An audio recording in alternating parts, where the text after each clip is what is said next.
Tonight's episode of the 31st Lap Podcast is brought to you by DirtTrackDigest.com. If it's on dirt, it's on Dirt Track Digest. This is the 31st Lap Podcast, recorded live in the studios of FingerLakes1.com in downtown Seneca Falls, New York. And now, your hosts, Chris Marquardt. Welcome to this edition of the 31st Lap, a milestone episode number 250 on deck. We have covered a lot in our time here at Finger Lakes One TV. Proud to have 250 in the books, and looking forward to 250 more as we press forward with another Thursday night recapping the action down in Florida, talking about that, and then also we're going to be catching up a little bit with Jim Olin to talk about Finger Lakes Speedworld. He is waiting on deck right now. We'll dive in a little bit deeper on the results from Volusia. On the backside of it all, Mike Mallett, I saw some photos. He's still trying to navigate his way back from the beaches down in Florida, enjoying his time down there, while we up here await the arrival of Finger Lakes Speedworld, and hopefully, it's a shame we couldn't move into that show today, man. What great weather we finally had, turn for the better finally. Hopefully that sticks around for another week so that all of our fans and friends that are making the trip to Auburn for Speedworld can make it in safely, not have to battle some of the weather that we've seen here in years past. Ed Brewster posted some schedule stuff about the RC Demolition Derby side of things. There's more information forthcoming in the next couple days from Velocity Speedway regarding their Mud Boss race that's going to be held that weekend. Everything looking on the up. So Jim Olin here making some time out for us tonight as he keeps things going at the Hall of Fame over in Weedsport, and still worries about trying to keep all the plates on the sticks with Speedworld. Jim, appreciate you coming and hanging out with us for a little while. How's everything going? Moving right along. Tell you, Speedworld's coming up a lot faster than I thought it was. Why is that? No, I've just been busy here at the house. I took the way off this year for the winter from my job so I could do some stuff around the house, and looked at my calendar and I said, geez, Speedworld's in 2 weeks. It's coming up, so now it's within a week and a day for move-in. Right. And so creeping up fast, and I guess I haven't really stressed out about as much as I usually do. But is that a testament to preparation? I mean, the first time you took this over, you had about a month to put it together. Last year, it was there was some up and down with contractual stuff with the mall itself, so there was a little bit of question about whether you had the full year or not. I remember in December getting together with you and talking a little bit about the planning, but now this was the first year that you really had something locked in stone that you knew for sure that you could work for a year on. So that being the case, is it just a matter that instead of cramming all of the work for Speedworld down into a span of about 12 weeks, you were able to use all 52, so maybe that stress level's down a little bit? Yeah, it's, and the other thing is now that we've kind of put ourselves on the map as far as shows go, and now that people know that we're not a mall show, right. That, it's not a walk-through mall show, it's an interactive show, and it's gotten the attention of a lot of people who they're faithful to the show as far as bringing cars out and representing organizations. So now we're getting those people back, and so some things are falling into place on their own. So other stuff still takes work, though. The concept of it not being a mall show, even though it's situated at Finger Lakes Mall, with Bass Pro being the staple storefront in that facility, is accurate. It's not just a mall show. It's not some place where you walk around and you have to see a bunch of race cars sporadically and randomly placed throughout the mall. There's some rank and file to this, and the facility's packed at the end, and if I remember the statistic right that showed me a while ago, that this weekend compares almost stride for stride with Black Friday events at Finger Lakes Mall in terms of the shot in the arm that the vendors and store occupants enjoy there. So I mean that's saying that it's more than just a mall show, but then there's also the element where, as you said, it was interactive. what's some of the things that people can expect to see this year? Well, of course, the RC Demolition Derby is coming back, as you mentioned. I have not heard from Ed as far as like a schedule time yet, so we can put it on our schedule. But I do know that it's going to happen. I don't think Ed would miss that event for the world now. Ed actually was down in Harrisburg this past weekend at Motorama, okay. and I saw him quite a bit. And he was drinking more coffee than he was water in a very dusty atmosphere, and he got himself so dehydrated that he was running into some sugar level problems. So he's about a day or so behind on where he usually is at this point. He's got a schedule together to run Saturday and Sunday. He's still planning on coming up. He's got a team derby planned for Sunday. He's going to have an open national class on Saturday. There's going to be outlaws and stuff that he typically does, and that's going to be put on in conjunction with Velocity Speedway. So when people come in, if they come around towards the main entrance off to the west, when they look through the double glass doors, they should be able to see the RC track right from there. Yeah, I don't know. We got the Joanne Fabric space back again. Okay. So I didn't know if he was if he wanted to set up in there or not, or if he was going to just do it up at Velocity Speedway. But either way, it's going to be there. So. Right, and we know that the floor at the Joanne Fabric facility cleans up easy. Well, it's a better floor than I'll tell you than the one in the event center, because the one in Joanne Fabric's a lot easier to clean up. Yeah, definitely is. Yeah. Well, I'll get in and get you guys together as well, and make sure that all those things come to pass. There's also going to be some RC racing all weekend at Velocity Speedway. They've got basher vehicles that you can go take laps on the off-road course if you wanted to rent those periodically, and that gives the kids something to do. And then staying on that, RC vein, Small Addictions will be open all weekend. If you see something that you fall absolutely in love with at Velocity, go down and buy one to keep forever down at the opposite end of the mall. At Small Addictions. But I mean, the show is not at all limited or defined by what's happening on the RC realm either. No, not at all. And of course, there's other events that are like for the kids that will continue this year. The Power Wheels racing is coming back for the kids again this year.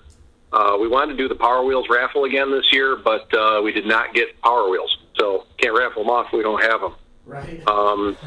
But that was pretty successful last year. But we picked up a lot of sponsorship this year, which is great. Land of Legends Raceway out in Canandaigua, Paul Cole has stepped up, and he's going to be down in the center court again this year on the big stage, and he'll have his display there. CRSA Sprints and the Patriot Sprint Tour will be on either side of that display. I do believe that Wii Sports is going to come and set up a table. I know Oswego Speedway is coming back this year. First time in 3 years they've been there. So it would be great to have them back as well. Dirt Motorsports Hall of Fame Museum is exhibiting the Kenny Tremont 115 car, beautifully restored, modified. It's sitting in the museum right now. That'll be out to the mall that weekend. Awesome. So we'll have a table out there. We'll have plenty of Syracuse Mile T-shirts for sale. Also copies of Gary Blue's book, if you haven't picked that up yet, the Gary Blue story, Checkered Past. So if you want to stop by the museum display and check that out, we'll have that as well. And I still got to drive out I got to come out your way and pick up our helium tanks, so we got balloons for the kids. And, of course, that also gives the mall maintenance people something to do on Monday, is getting all the balloons off the ceiling. Right. But yeah, we got a lot going on.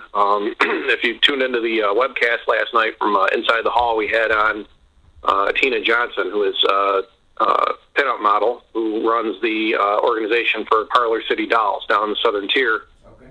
And last year they did Southern Tier Speedworld. They walked around, took pictures and signed posters and stuff like that. This year they're coming to our show, and they were there last year briefly, but this year they're going to be there on Sunday from noon to 5. Tina has a few copies of her calendar left. She's a published magazine model. She's done a lot of stuff, and she's busy. And but she's got a great calendar. $25 to get you a copy of it, and I picked one up yesterday, and glad I did.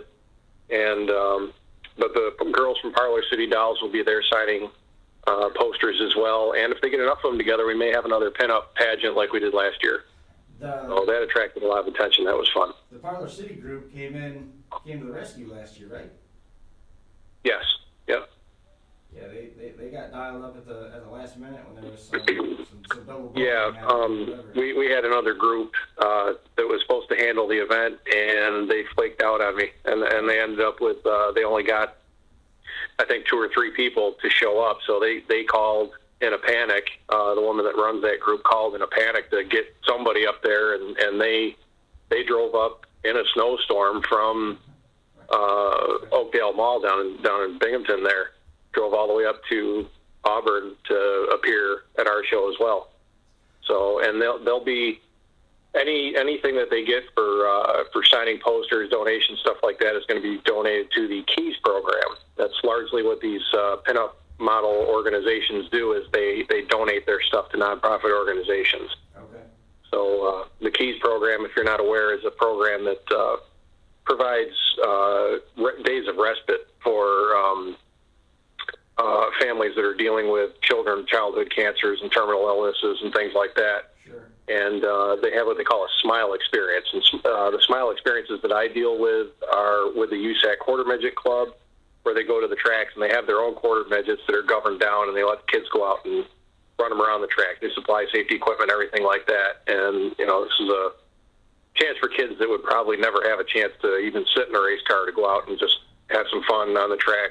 It's a day of it's a day without cancer, they call it. So the Keys program, proud to be part of their group as well. And Colleen Bennett, that runs the program, her husband Dave is going to be on staff for Speedworld this year, helping us out. And Dave is a NASCAR flagger, so kind of cool to have somebody on staff with some experience like that. Okay, that's kind of cool. Absolutely. The show, again, running on March 2nd and 3rd at Finger Lakes Mall in Auburn, right there at 5 and 20. Super easy to get to, right from the thruway. It's nice and close to the Dirt Motorsports Hall of Fame as well, so regardless of which exit side you jump off at, if you're going to get off of Waterloo, it's Shootout 318 to 5 and 20, or come right down from the Weedsport exit. It's easy to get to either way. And again, the hallmark of the show is that it's not your prototypical mall show. It's not static displays. There's a lot of interaction going on. One of the hallmarks in years past has been some of the videos that were put up on the wall. Are we going to have the reasonable expectation to see some of those vintage videos again this year?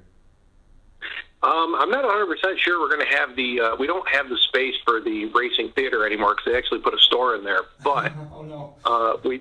Well, it happens. I'd like to say it has something to do with my show, but I'm not sure. But we do have the community room, so I may set up the projector in there and try to do something. You have to find a big white wall to show it on. I don't know if you've heard about it yet, but I have a subscription to the raceflix.com site. Sure. Yep. And it has all the old stuff on there and newer stuff. And everything on there. basically, I just like to go on and listen to myself announce, and then I go back and I look at some of my old races and stuff like that. But I will probably have my raceflix.com on so that I'll hook up a computer out there and put it on the Wi-Fi and show a race or two.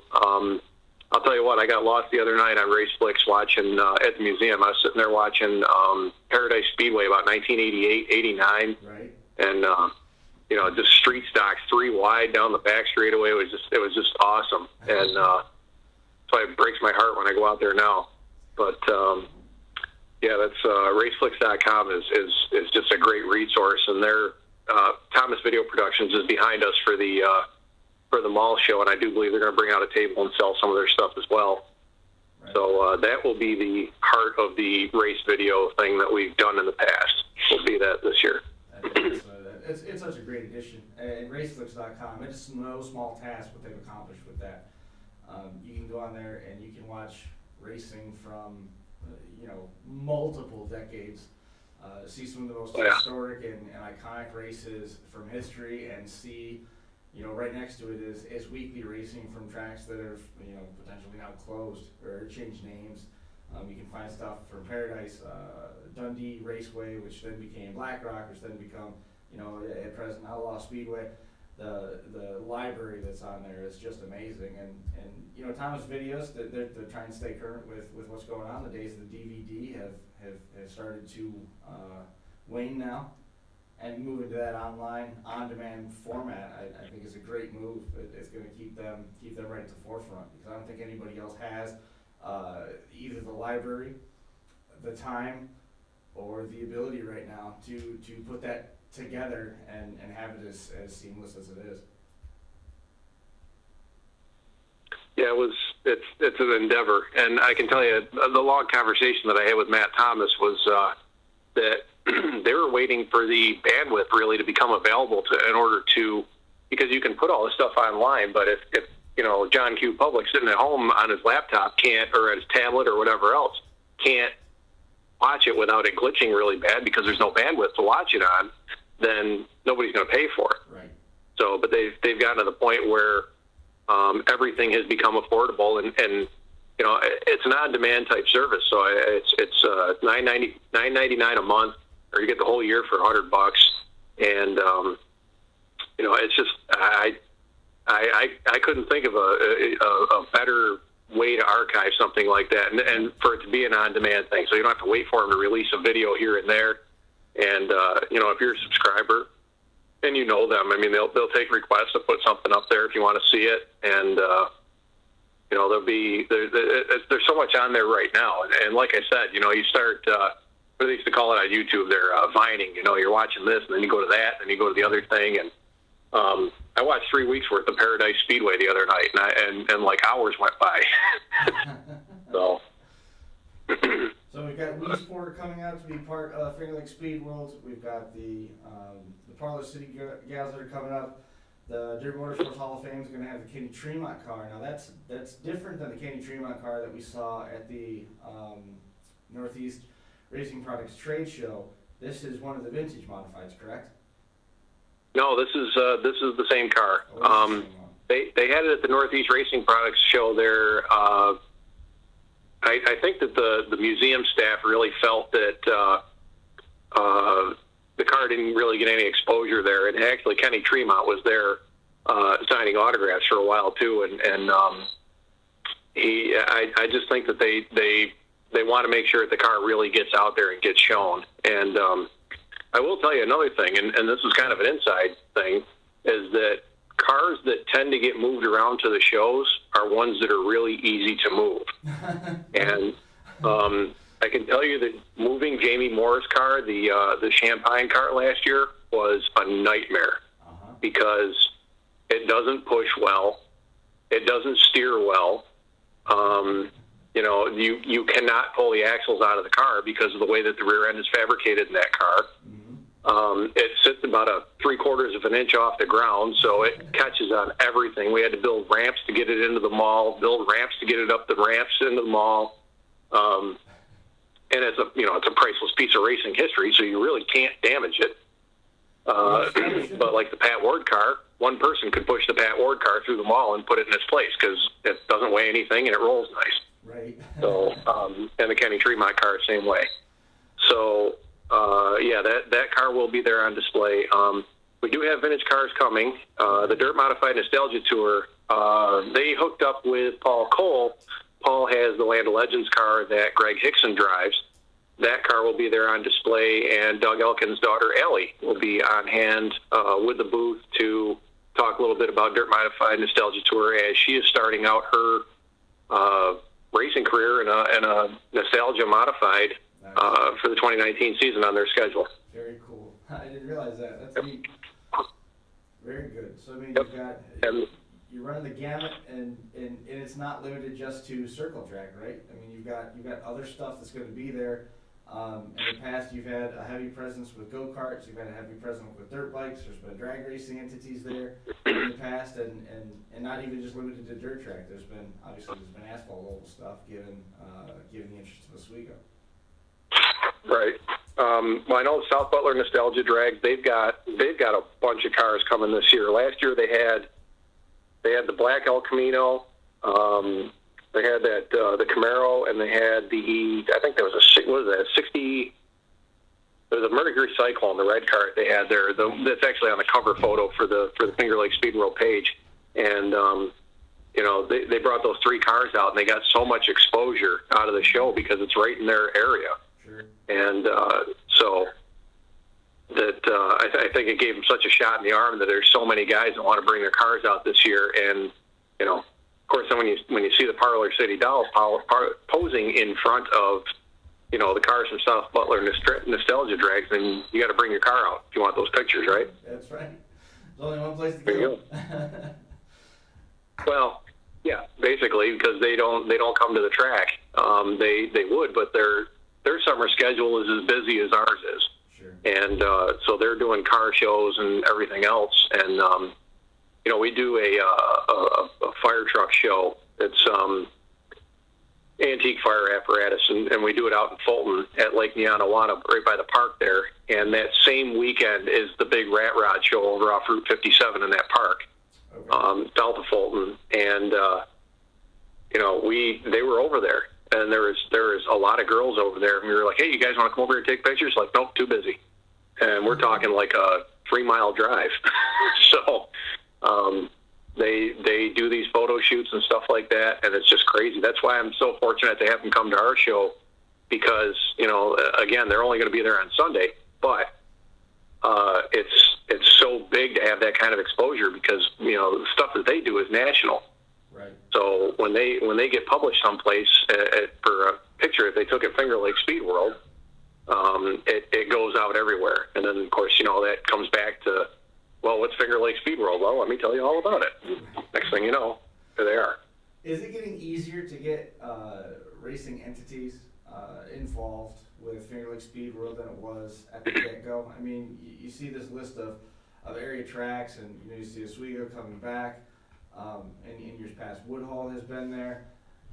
Is it getting easier to get them on board with the idea of something more than on paper it's a mall show, but then you start talking about it, you explain to them it's more than just that. There's plenty of things for kids to do. There's ways to keep the kids entertained so that the parents can stand around and bench race, as it were, and talk about the days gone by and spend a day at the mall without it feeling like spending a painful day at the mall. Is it easier getting those? Is it easier getting those individuals attracted to come and take part in Finger Lakes Speedworld now? Well, here's the thing. It started out when Paul Small ran this show. He had a lot of connections with a lot of tracks, and they showed up, and they did a lot of numbers as far as tracks coming in, organizations coming in, and then. When I took the show over, the word had gone out that the show had been canceled, and I had to really backpedal all that and try to get people back to the show. Sure. But the year before that, the show was very sparsely populated. There wasn't a lot going on, and they had lost a lot of the backing, I believe, with the show, and I think it was just kind of petering out on its own. Right. But in the years past, the mall was busy because there were still a lot of stores in the mall. Right. So with interest going out in the stores with nothing to see there, well, then the technical, because what it was a mall show. It wasn't really an interactive show. Right. So it just kind of died out on its own, and I brought it back. Now, just like anything else in racing, when it has a bad year or a bad 2 years, it takes a while to get it back. Right. And the other thing has to do with these organizations, with these tracks and things like that, is time. And we're coming up into the beginning of the racing season. Everybody's trying to get their ducks in a row so they can open their gates and get going. And this is a good way to kick off the season, but it takes time. It's a weekend. It's a Friday, Saturday, and Sunday. And so with Oswego coming back, that's great. I'm happy because a lot of what we do with Finger Lakes Speedworld has to do with history. And there's a lot of history behind the Oswego Speedway. So Jamie Moore is going to be back there again this year, and he's going to be out there talking to his fans, and he raced Oswego for many, many years. And, so that kind of fits together. Weedsport is, it's a Finger Lakes region track, so there wouldn't be any reason for them to not be there. Right. And, of course, with the museum being there as well, it just makes sense that it's together. It's both, both part of the same thing. Sure. And, of course, Paradise Speedway has always been out there, and they'll continue because they're a Finger Lakes track. Woodhull, I don't see Woodhull being involved because they do their own show. Right. And so Steve Ovens came out and set up 2 years ago, and he didn't come back last year because they have their own show, and that's fine. That's their thing. It is a little bit of a ride for them to come up here. So that was totally understandable. And the other thing is, a lot of the tracks, there is Southern Tier Speedworld, which is by definition a mall show. Right. And they'd have it out at the Oakdale Mall, and there's tracks that go there. 5 Mile, Thunder Mountain, and if Skyline's going to open, Skyline will be there, and all that. So we lose that as well. And then, of course, tracks that I work at are all in North Country, so they don't. Evans Mills Speedway is not going to come down and set up at Finger Lakes Speedworld. Although the Evans Mills Speedway ROC pace car will be there because I own it. Right. I mean, we're talking about what's not going to be there, but there's so much that is. And last year, the mall was full. It was as full as I remember seeing it. You had side rooms that were empty that had stuff crammed in them. We had limited tenants where they came in just for the weekend as well to try and sell stuff. There's a huge die-cast collectible vendor that shows up every year. And yep, they'll be back. I can't remember the name. What was it?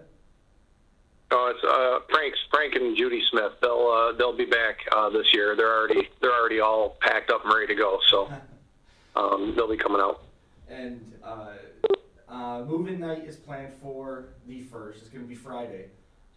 That's going to give everybody the opportunity to move in. If weather does turn, there's going to be additional move-in plans for Thursday or whatever night is acceptable. Individuals that are just setting up with tables, etc., are free to come in during the later in the afternoon on Friday. Cars won't come in until after. Did you say it was 6 p.m. on Friday? 6 o'clock. Yeah, the mall doors are the big slider doors that open up to bring the cars in are in bad shape, and they don't like to. When we first started doing this show, I went down and opened the doors myself, and I can open and close them by myself. Now you need a crew, and so basically the maintenance and security people, they just want to open those doors at 6 and leave them open until the cars are in, and then close them up and be done with it. So, sure. Like you said, if you're just bringing in a table or whatever, and small cars, go-karts, microds, quarter midgets, stuff like that, if you can get them through the regular mall doors, that stuff can come in at 2 o'clock. And just have to leave everything out of the way because we got to leave the center aisle open to get the big cars through. Sure. And then Friday night, of course, 6 p.m., doors open up, and probably around 7 p.m., as always, I try to serve dinner on Friday night, so that everybody that came out to set up, a lot of guys and girls come right from work to the mall, and, that's my thank you for everybody coming out to help set up and everything like that. So I usually put out a spread for dinner. Okay. And so I intend to do that again this year. Always a perfect. It's a nice addition right there. I know a lot of folks look forward to that part. Yeah.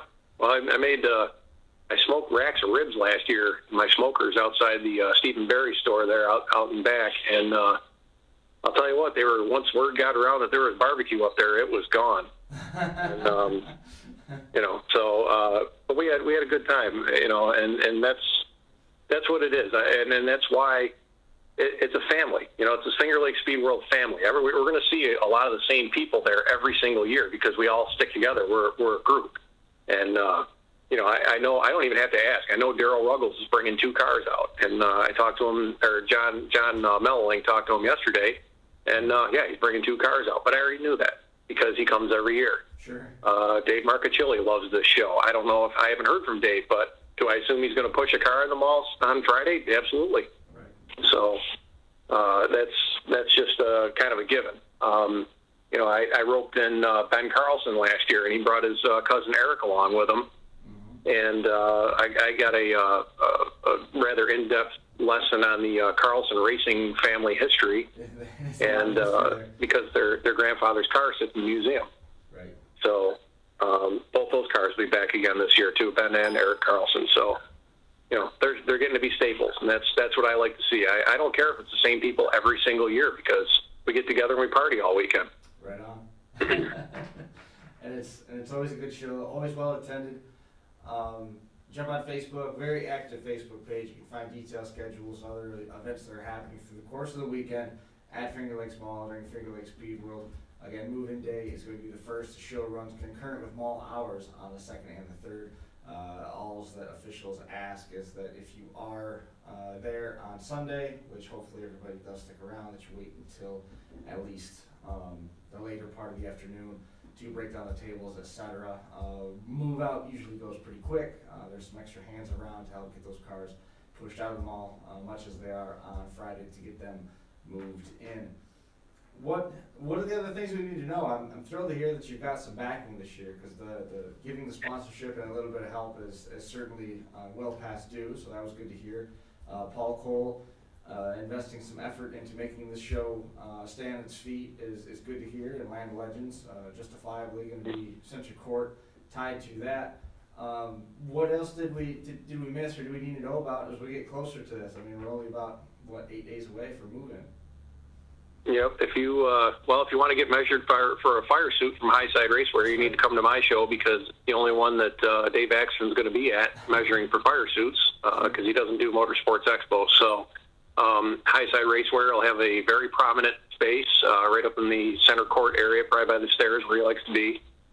And I want to thank Paul Colagiovanni from Einstein Construction for coming on board this year as a sponsor as well. And of course, we support everybody that supports us. So that's a big thing. And of course, the Dirt Hall of Fame Museum, they support us. They're going to be out there. They're going to staff their table, and they're going to be probably doing our balloons for us again this year. And with their display, and it's just there's a lot going on this year that's basically a repeat of last year, but putting a fresh face on everything. And I gotta tell you, I mean, this is my 4th year running the show, and I'm still trying to figure out the groove, because I never before this I never had to do any of this stuff. This is all new to me. Right. So, but the thing is, I've only got a weekend to make stuff stick. So I can talk about it for 363 days of the year, but it's only 2 days that really count. And so this year we got a pretty good forward movement. And I'll tell you, you won't be able to miss our crew people this year, because Dave Axton did shirts for us, crew shirts for us, that are just unreal. And there's a new logo for Finger Lakes Speedworld, something a little more catchy, that wasn't made at my computer in 20 minutes on 3 nights before the show. So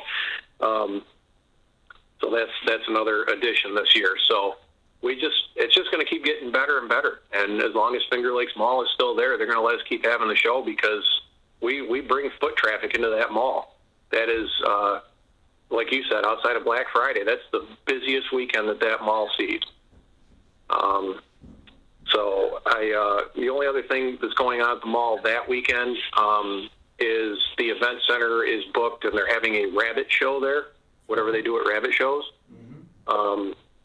So maybe next year we'll book the rabbit show in the event center, and we'll have a beagle show on the other end of the mall. We'll see how that works out. Can't hurt. Give it a try. There you go. Yeah.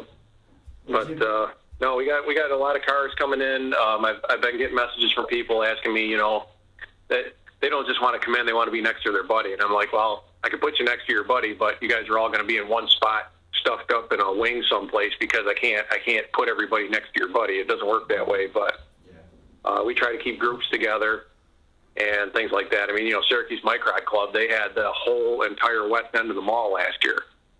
And, I'm sure that they're going to bring a bunch of cars out this year. Syracuse Quarter Midget Club will be up there as well. So hopefully that'll fill up. I talked to Nick Legret a little bit today. He's trying to get some bikes together for display. So anything helps. Well, if you do have any interest in showing a car, there's no cost to show, correct? You just show up at the door, basically. You don't even necessarily have to pre-register, but it is nice to know ahead if somebody's coming. Yeah, there's no pre-registration. That's something that kind of hurts us, though, is that we don't charge people, because if I charge you, I think it's like it's either $30 or $50 to display at Southern Tier Speed World. Okay. Of course, they have to pay the mall to use the space. We don't. Right. So that's how they pay for the space. But I guess if I charged you $50 in advance, you'd be more likely to show up. Right. But I'm trying to stick to the principle of we don't charge people to set up there. We don't charge, if you're a vendor that's racing related, you don't have to pay to set up there. You just come and talk to me and we'll get you a spot and set you up. Then there's a form you have to sign for the mall. That's all. Sure. But other than that, no, we're moving right along. Like I said, it'll be move-in night before you know it. For sure. Well, we're looking forward to it. Excited to get up there again and see everybody at Finger Lakes Speedworld. We'll probably be talking with you again on Monday in the run-up to Finger Lakes Speedworld on the Demolition Derby side of things. We'll see if we can shake anybody out of the trees. It's been an odd season on that side of the coin, but we can talk more about that on Monday. Again, online, facebook.com, Finger Lakes Speedworld. Just punch it in, it pops right up. You can see the white graphic, and that will be refreshed here in the coming days with a new updated logo for Finger Lakes Speedworld happening at the Finger Lakes Mall in Auburn, right there on 5 and 20. Move-in night is the 1st of March, and then the show runs concurrent with mall hours on the 2nd and the 3rd. Jim, man, congratulations on all of the success with it, and hopefully it continues this year. And as you said, as long as that mall will keep having your back, it sounds like you're on solid enough footing to where we can expect to see Finger Lakes Speedworld for many years to come. Yeah, trying like heck. You gotta get it on the map, and I got press releases I gotta do up yet to get those out for the week too. If I could, can I give a quick plug for the Dirt Hall of Fame? Yeah, go for it. Okay, the Dirt Motorsports Museum and Hall of Fame in Weedsport on Route 31, right in front of the Speedway. We're hosting an open house on Sunday, March 31st from 11 a.m. to 4 p.m. There's going to be refreshments available. It's a family and friends type event, rain or shine, obviously, because it's inside. Once again, Sunday, March 31st, 11 to 4, basically a museum open house. So come on down and check it out.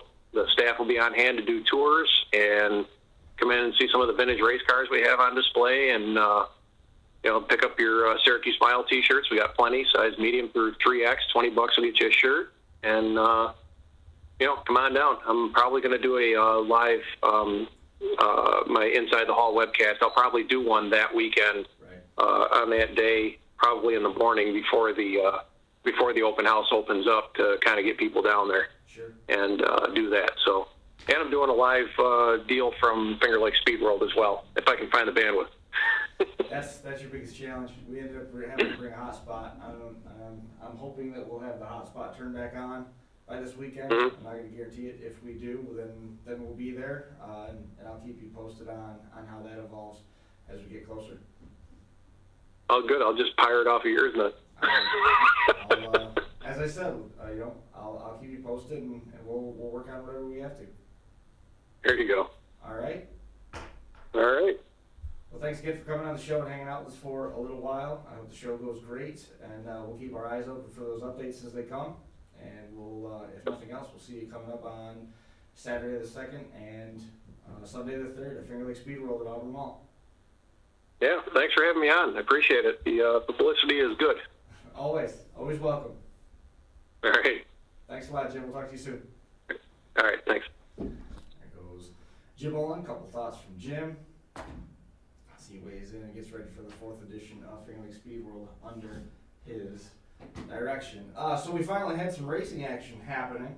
We alluded to the Demolition Derby stuff. They've been running since January. They do other shows at indoor arenas and such alike. We've had some indoor action on the racing side of things. We haven't been able to see the Dirt Modifieds in action quite the way that we did this past week, with Stu Friesen winning the finale in the Super Dirt Car Series event at Volusia Speedway Park during the Dirt Car Nationals. It was Larry White coming away with his second career Dirt Car Nationals championship. Friesen won the finale. It was a green-white checker finish back-to-back. If we understand it right, he was scraping the wall, and Larry White was able to get ahead of him, and then the caution flag came out, and then they went back to the last completed lap to put Friesen back out in front, and then Friesen was able to hang on to it in that final 2-lap dash. Larry White second, Billy Decker was third in that one. It was Justin Harris coming home fourth ahead of Danny Johnson. Anthony Perrigo was sixth. He improved 15 spots after starting 21st. So impressive run for him. Matt Shepard, Pete Britt, and Pat Ward, Brett Hearn rounding out the top 10. In the point standings, Matt Shepard won once. He was second in points. He was only 6 points behind Larry White, so nice and consistent week for Super Matt. Perigo jumped up to third in the points overall, followed by Decker and Pat Ward. Friday night was Larry White's night to win. Let me find that one more time. There it is. He laid right on the cushion the whole time. He threw it to the top and just blasted around the oval. Stayed right up there for the duration of the night. Matt Shepard was a factor in that one early. Pat Ward was right in the mix of it as well. Shepard eventually got back up to second place after he fell out of the top three spots a little bit in the middle stages of it, but Larry White was not to be denied, stayed up on that top berm and drove to the win there. It was White, Shepard, Ward, Peter Britton, Eric Rudolph up to fifth, and Anthony Perigo taking sixth place in Friday's race. Thursday was Matt Shepard's night to win. We won on Valentine's Day, got ahead of Stu Friesen and Peter Britton in that one. 4 different leaders in the 30-lap main. Jesse Muller was the other one. He was in the mix of it as a leader before he fell back out of the top 5. And Billy Decker won in his debut when he returned to Team Gypsum in the opening night of action. He had a battle with Larry White. There was a bunch of cautions in the middle of let Larry White get back up into the mix of that, but Billy Pauch was another issue. Pauch was on rails, battling right there at the front of the pack. They were fanning out 3 wide and everything. Decker coming away with the win in that one. In other dirt car related action, Brandon Shepard, amazing week to say for him. Brandon Shepard winning 4 times with the World of Outlaws Late Model Series. Obviously that locked up the championship for him. Was the first time anybody had ever won 4 in a row, dating back to when Tim Fuller had done it back in 2009, and it was the first time anybody ran the table at the Dirt Car Nationals at Volusia. Darren Pittman won 2 of the 3 scheduled World of Outlaw Sprint Car mains during the Dirt Car Nationals. The third one was rained out. Shane Stewart won the first of 2 All-Star Circuit of Champions features at Volusia. He beat Pittman and David Grau won the first. Brad Sweet won the second. I have Logan Shugart and Darren Pittman. Going over to New Smyrna, Matt Hirschman won his 2nd straight John Blewett 76 Memorial race at New Smyrna. That was for the Tour Type Modifieds. Ryan Priest was a factor in that one. There was a restart after late in the race. They gave Priest a chance to get back up on him. Priest was leading up and through lap 15, and he opened the door. Hirschman was able to get through, took the lead, and checked out from there. And then after that, something happened to Priest. He fell way back. He faded back outside the top 5. At the end, Chuck Hosfield was second, ahead of Dave Sapienza, Doug Kobe, Jimmy Zacharias filling the top 5 in the Blewett 76 Memorial. Priest won in his modified over Jimmy Blewett February the 12th. Hosfield was 4th. Hosfield was 3rd ahead of Tommy Catalano and Amy Catalano. Matt Hirschman won on Valentine's Day ahead of Timmy Solomito, Hosfield, Bobby Meismer, and Tommy Catalano, and he won on the 15th as well, topping Jimmy Blewett with Tommy Catalano running to 5th place overall. So we've got the computer beeping at us, telling us that we are out of disk space to save everything. So I'm going to go ahead and probably wrap this thing up here. Did I really do that whole show with that thing muted? Awesome. Well, in any case, so we're going to wrap this thing up. We appreciate everybody tuning in and hanging out with us for a little while. We will see you again right here on Monday for the crash course, and next week on Thursday with Final Round Drag Racing Podcast. We'll see you then.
move out usually goes pretty quick. There's some extra hands around to help get those cars pushed out of the mall, much as they are excited to get them moved in. What are the other things we need to know? I'm thrilled to hear that you've got some backing this year, because the getting the sponsorship and a little bit of help is